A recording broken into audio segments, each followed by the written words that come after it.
the compounding and the pyramiding into the errors that we experience today all around us.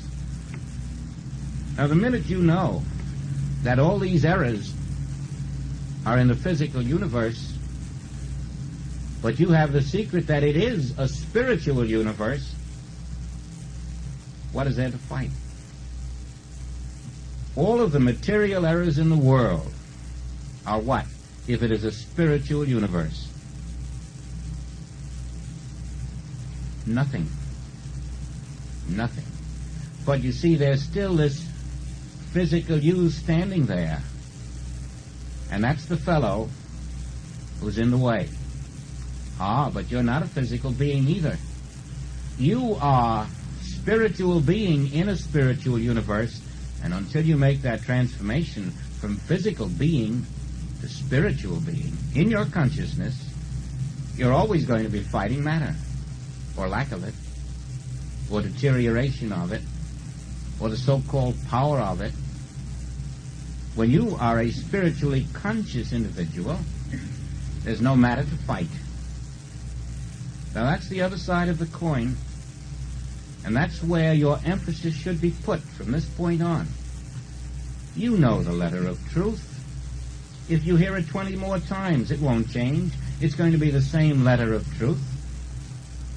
Now you've got to work on you, and you've got to face that. You've got to build your spiritual consciousness of the universe until you can see it as it is, instead of as it appears to be.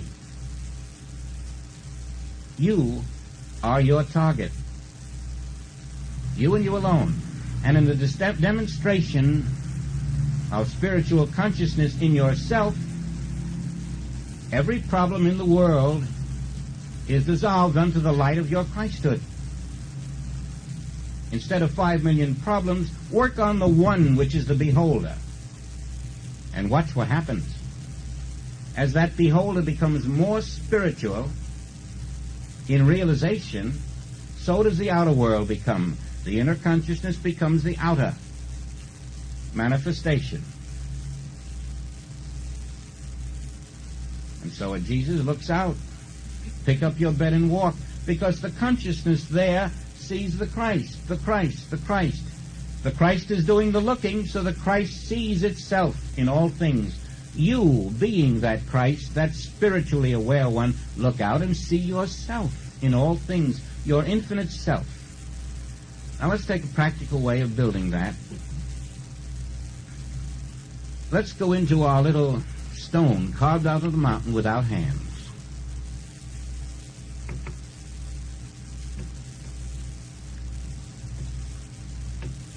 Daniel knew exactly what he was giving us.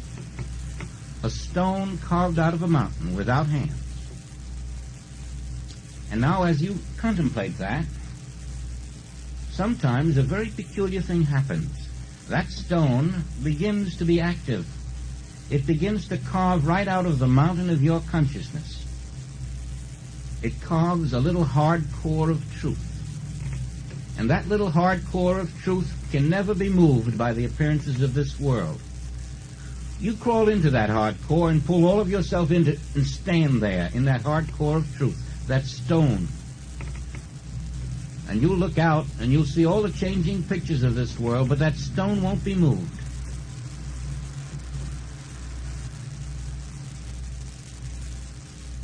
And now around yourself, let us build a fortress of high walls.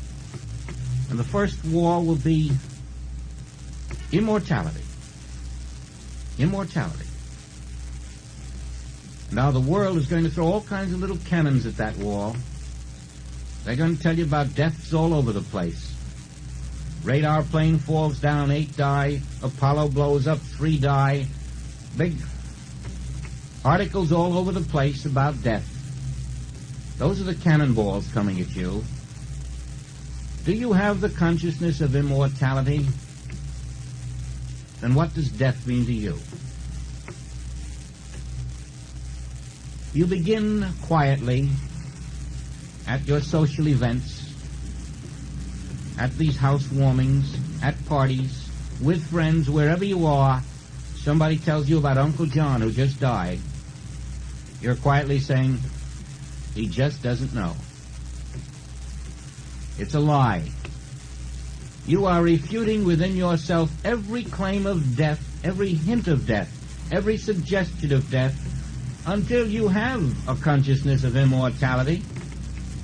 And finally, as you read the papers and hear the words and look at the obituaries, there's just a quiet smile. Until this is your wall, your fortress, your truth, your consciousness. I am immortal because I am spirit. And you build another wall. Perfection. And every time someone throws a cannon at you and tells you about imperfections, you just smile. Something in you does not accept these things. Why?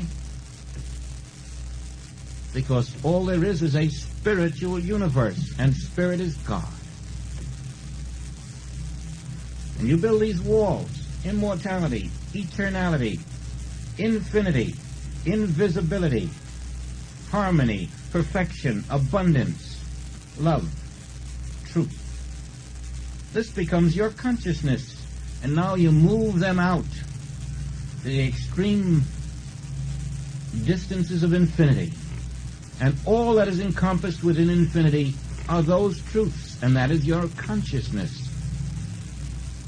And now let an old woman and a tidal wave and broken bones come into your appearance. There's not any you there. You're just not there. You're in the consciousness of God. You're in the consciousness of perfection, eternality, immortality. These things, these little pebbles that come to your attention, no longer have the weight. You're free. Now that's the beginning of knowing God aright.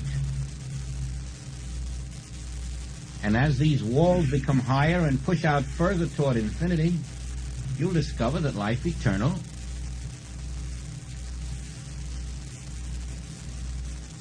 is yours already. God is. Love is. Grace is. They're not to be attained. They are. Life eternal is. You're really removing a veil which says it isn't. You're not attaining it. Your life is the life of God and therefore is eternal. But you're coming into the realization of it. Now both sides of the coin then are, one, to see that there is neither good nor evil. There is only God. There is no material universe. There is only a spiritual universe.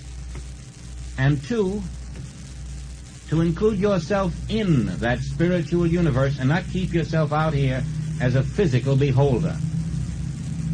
Include yourself in it as the pure spirit of God. And that removes the material beholder who is a mirror for every evil in this world. Start building that fortress of truth. Find every truth you can in its infinite nature and reject all that is un-Christ. All that is anti-Christ must be weeded out, purified from the consciousness. And you'll discover every untruth you weed out of that consciousness removes more and more of that mirror for evil, that mirror for material sense. Our final meditation is simple. Only God is. Only God is.